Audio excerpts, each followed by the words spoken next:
got to say is amen. This is one of the few times you're going to find that the introductions far outweighs the actual presentation. I can't tell you how much pleasure it is for me to be here today. It has been a magical year. I'm sure it's been a magical year for the people in Memphis. It has been equally, if not more, a magical year in my life. When I was fortunate enough to realize that I'd been blessed, God had blessed me, and that I had, along with Stanley Meadows, my right-hand man, we had developed a company that made me a wealthy man. I realized that I had to save my family and myself. I had to basically do something to give back to society what society had given to me. And so we formed the Heisley Family Foundation to do some charitable work and so on and so forth. And one of the things, when I was in Chicago and I saw the magical input that Michael Jordan, by the time I moved to Chicago, he came to Chicago and he transformed the city over a period of about 12, 14 years. And at the height, the spirit and so on of that he and the Chicago Bulls put into the Chicago organization was just immense, and I never forgot it. And I said to my daughter, who heads up the foundation, I said that, you know, I thought that one thing I would like to do is basically own a professional sports team and try to do something for a city to help that city or change that city. And that would be a way that I thought that I could give something back for everything they'd given to me. And so after a year or so, I found myself in Memphis. And I thought that, that moving the Grizzlies here, being here with the Grizzlies and so on, my great hope, and probably a hope that I've had for 10 years, is that I would make a difference in the city of Memphis. Not change, but just make a difference.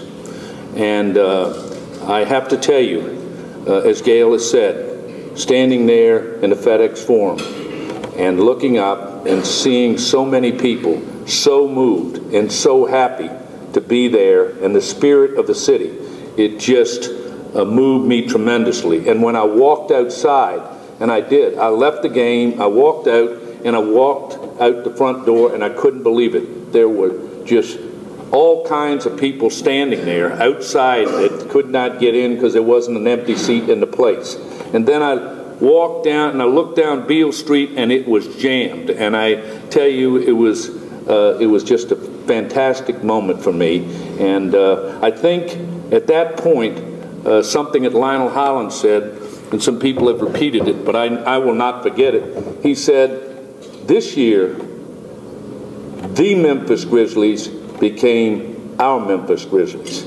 And it really, to me, just struck me that we have finally become an integral part of the city of Memphis, and hopefully we'll do something good.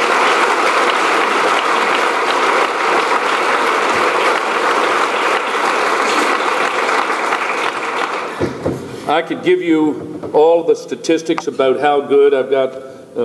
People gave me statistics, all of the great things we did this year and so on, but I'd like to just recount one thing that I did, that, and I hope all of you would do this. When we went to Oklahoma City to play the 7th game, that morning before I got on a plane to fly out to Oklahoma with some friends, I went to church. And I'm not trying to put myself up as the world's greatest Christian or anything else. I just went to church. My wife said, were you going to church? I said, yes. And I went to church, and all I prayed is I said, God, I'm not going to ask you to let us win this game. That's not why I'm here. I'm here because I want you to make sure that if we lose, I will not forget how great it has been. Just give me that. And quite frankly, God gave me that gift because it's been a fantastic year.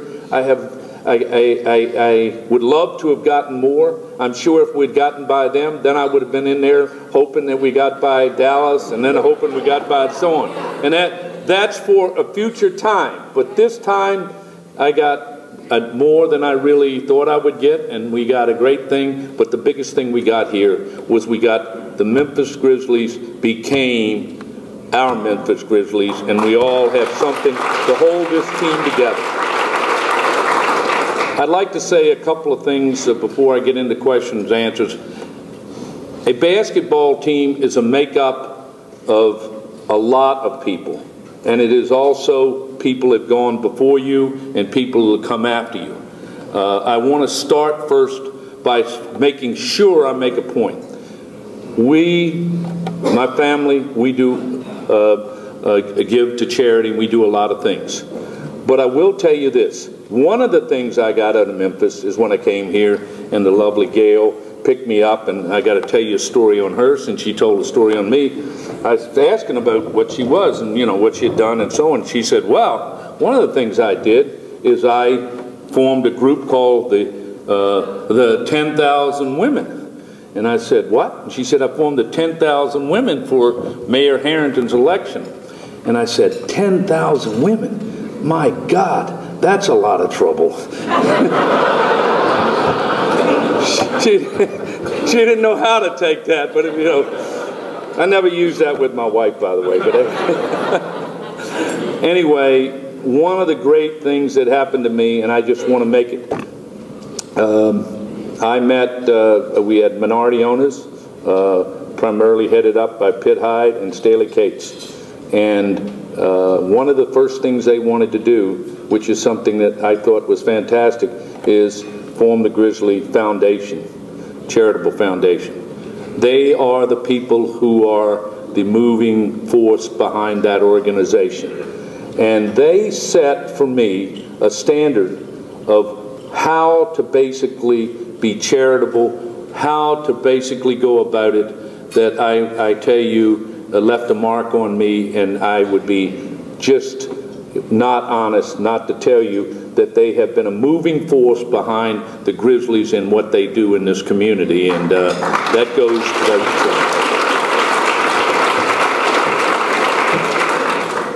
saying. I would say one other thing to you, that because I think a lot of where we are today and so on, I was very, very fortunate in bringing Jerry West to Memphis. I mean, one of the truly great minds in basketball, one of the truly great people that you meet in athletics and so on.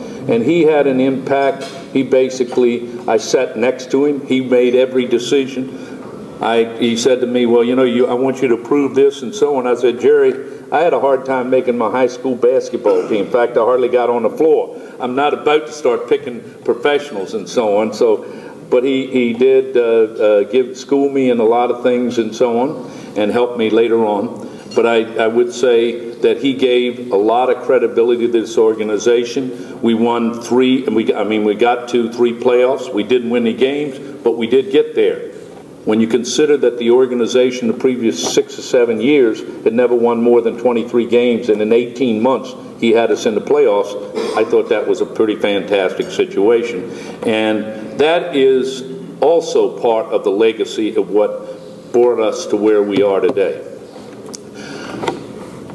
Where we are today, the team that we put together and so on, and people say, well, Mike, you had a 3-year plan, you put it together and you delivered. Well, I don't think that's really quite fair. I might have had a 3-year plan, but there's a lot of people that put it together and delivered it, and one sitting here with us today, Chris Wallace.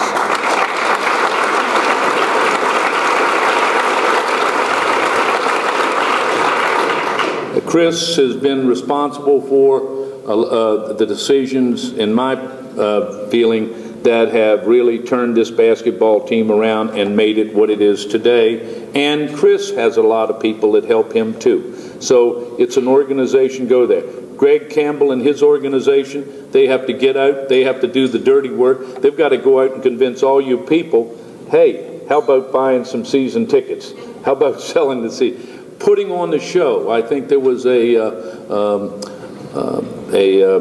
survey that was run, I think it's the 9th year in a row, by ESPN, where the Grizzlies were basically said to be the 9th best franchise in professional sports. I think they took all four of the major sports in the United States, and we ranked 9th out of 120 teams, okay? One of the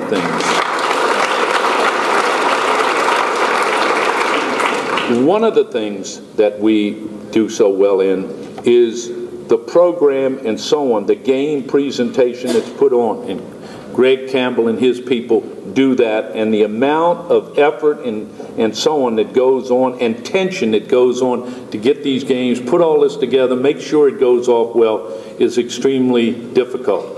And if you travel around the league, I will tell you, Memphis has as good a game presentation as any team in the league, and Greg and his organization are primarily responsible for that. And I think that also is part of what we're trying to do.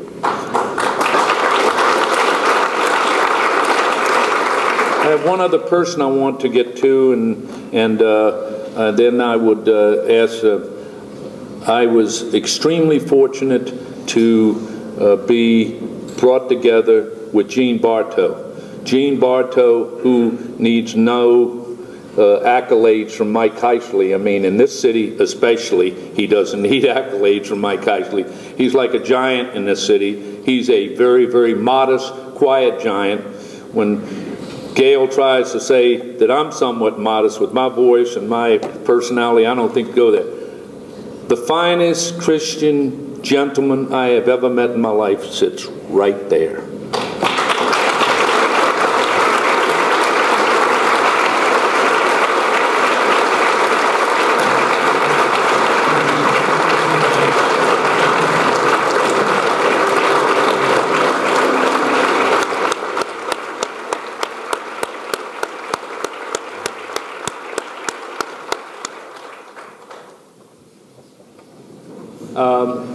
I would, and I thank you for that. I just want to tell you that before I open myself up to any questions and so on anybody may have, I would like to tell you that I cannot tell you how much I've enjoyed these 10 or 11 years here in Memphis. You have a spirit, you have a culture, and so on. And someone mentioned it earlier today, one of the mayors. One of the things I am very, very proud of, and I can honestly say, I don't necessarily say that it is in every arena in the NBA, because it's not. But when I sit out and I look at our crowds and I look at the people and I realize that we're bringing together every class, creed, color, race, you name it, is together, sitting there, rooting together, enjoying the game together, and it does my heart great, because I think it is a way that Memphis is, and it basically is the way the Grizzlies are. We're all in it together. As Tony Allen so aptly put it, we're grit, grind, hard work, you know, and hopefully that we'll do better and we will get there. This is the start, you know. I sure as heck don't think we ought to rest on our laurels. We only got through one round and almost got through a second round. Let's hopefully, I think this year, with Rudy Gay back, I mean, people forget we did this without Rudy. I think with Rudy back and with a couple of other guys with a little bit more experience, hopefully we can go at least through the next level and then maybe into the championship game. So thank you very much, and I'll take any questions.